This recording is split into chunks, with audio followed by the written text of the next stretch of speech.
All right, welcome everyone. We're Semblance of Sanity. I'm Caleb. I'm Jacob. And we're here for Oregairu Season 1, OVA 1. Yeah, yes, wait, what's with this? OVA Season 1? I thought we were in Season 2. What's going on? Apparently, Jacob, there was an OVA that nearly slipped through the cracks.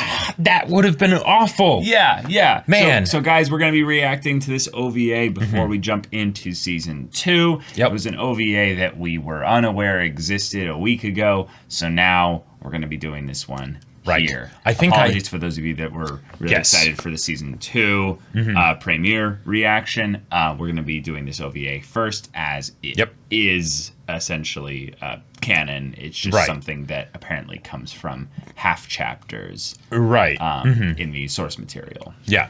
And I feel like I might have even thought that the last episode was an OVA, so this will be interesting. There was some clarification that was given with regards to that, in that the 13th episode was, I believe, a part of the original airing schedule and stuff, but the 12th episode was sort of the finale. They just had to either do a 13th episode, or it was something where instead of having it be scheduled as an OVA, out of section with it, they're like, well, let's just put it here. And it should be fine. But we hear that this is apparently rather comical, as OVAs tend to go. So I'm curious to see how that goes, because the episodes are usually pretty funny as is. So let's see. So y'all, without further ado, let's get into this. All right, everyone, now be sure to go check out the reaction portion of the video in the description below, then come back here for the discussion.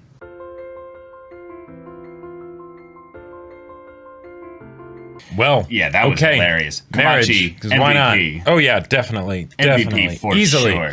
Yeah. With in some ways Hachiman being kind of a close second. Like, Hachiman had some really funny moments in this episode, and a lot of his reasonings with regards to why marriage is pointless in a lot of ways. They're decent reasons. They're not wholly they're jaded, but they're based in reality. In reality, yeah. Exactly. Yep. Like, a lot of his reasonings as to a lot of the things that were theoretical, like, scenarios that were potentially negative ones, it actually, like, had some element of potential wisdom in there, even though I would say that it was kind of a whole thing of where every single answer that they gave, except for maybe a couple, were theoretically valid, depending on what was actually going on in the scenario. I mean, Hiratsuka's was basically just, I punch. I cast fist, And that is, like, that and marriage jokes are pretty much her character up until this point, with the occasional, really serious moments of looking out for Hachiman. True. This, as far as a premise for an episode goes, I love this. I love it so much, because if you're going to have a one-off episode, right, that is disconnected from the main story and all of that stuff, why not cut loose, because there's nothing worse than it being like, okay, we're going to have like a essentially what's, even if it's not filler, it's kind of filler in that it's, it doesn't further the main plot. Right. But we're not going to have fun with the episode that we're making, right? And it just, a lot of times it can kind of feel subdued in other anime when I see episodes like that, and it's like, no, you get to go a little wild. Go a little wild. You get to make an episode about whatever the hell you want. And granted, this had original source material and stuff, so there was stuff to pull from and whatnot. Right. But, like, I loved that it's, in this snafu of a rom-com, we're going to talk about stuff, and not just any old boring stuff. We're going to talk about marriage. Mawwiage is what brings us together today. Yep, because these characters will have some very different opinions and perspectives on that whole endeavor. So, let's go for it. I really like how it all basically tied back to the idea that Hachiman says that he wants to be a house husband, but he's basically getting waited on by his sister for everything. So, well, not for everything, but for the food at the very least. Sure. And the idea that then he has these insights as to why marriage is just not a good idea, and yet he basically is like, oh no, I can just have a little sister basically just wait on me and it'll be fine. It's hilarious because I think that there's a lot of high school age, like, kids in general who are in that situation where they're like, oh, I've got someone, waiting on me, covering all of my my needs and stuff, with regards to this, so I don't even need to think about it. And right, you don't appreciate it. Thankfully, most people don't get married that really young anymore. At least, not in the U.S. at the very least. But just the cold hard reality slapping them of like, now you must take care of yourself. Now. Exactly. Good luck, cooking your meals. Oh man, yeah. I hate you, Mom. Now, can you make me a ham and cheese sandwich? Yeah. No. God, a ham and cheese sandwich too. That's like easy too. It's not like. It's fun, but yeah. Hey, Komachi was just absolutely adorable this episode, and as much as Hiratsuka's antics were kind of like playing to her shtick, it worked very well. Yes, bringing up a whole thing of a project talking about marriage and stuff, and it's like, hold on, why do we need to do this? This was your job. Yep, and then she gets got put off to the last minute. Yeah. Almost like her, trying to prepare herself to be, put into a position to, the fact that she ended up into a relationship. Oh yeah, could potentially go that way. You want Hiratsuka, and the way she just hung on Komachi's every word, like, all right, yes, Sensei. She is that anime character. Yeah. Yep. And the whole idea of a survey. That's actually that. It's boring, but it's doable, right? Because high school, see what high schoolers think about it, and of course it's I want to marry a Seiyu. Oh, I'm just worried about Hayama and Hachiman. Yeah, nothing really that they can use. Right, and you have to wonder whenever Hiratsuka's kind of thoughts on something match basically a single high schooler. She can maybe gain some things from that. To be fair, though, I think that Hiratsuka is more or less kind of fulfilling the trope of what she is as a character now. But there's going to be some points in the future where she'll probably spread her wings out a little bit to be free from having to handle these numbskulls. Right, and we already saw some awesome ways where she was able to be a fleshed out character in season 1, especially in episode 12. Right. So I'm just talking about in this instance. Right, exactly. And hey, Hiratsuka, you actually got to wear a wedding dress. It probably won't ever happen again, but and the fact that Hachiman was thinking at this rate, I actually may end up being the one that needs to marry her. Because by the time I graduate and all that stuff, she's still going to be single and trying to mingle, but it just won't work. God, that would be funny. Just unironically, what kind of world line would we have to be in where that was even remotely a possibility? Well, this rom-com snafu would need to become such a snafu that. No, it's not Yukino or Yui, it's just neither. And Hachiman just ends up, being alone for several years, and eventually gets with his teacher. That doesn't have a 0% chance of happening. Your domestic girlfriend vibes intensifies. Not in the actual show, but with how the characters are set up. Right.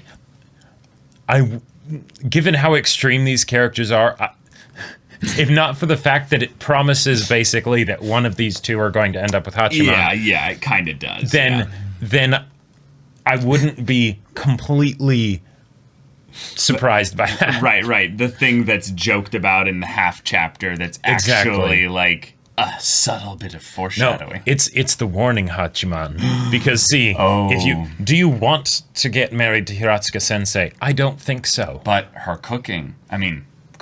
Her combinations of foods. I love that was what Hachiman loved the most, when it's just hey, yeah. It was manly. Well, yes. Protein, bean sprouts, sauce. Yep. It's just a hogwash mesh. It's not even cooking, but it's food. It's just... the amount of bean sprouts on that was ridiculous. It was ridiculous. I can hear bean sprouts are basically just water with skin. Yep. I can hear the bean sprouts being chewed.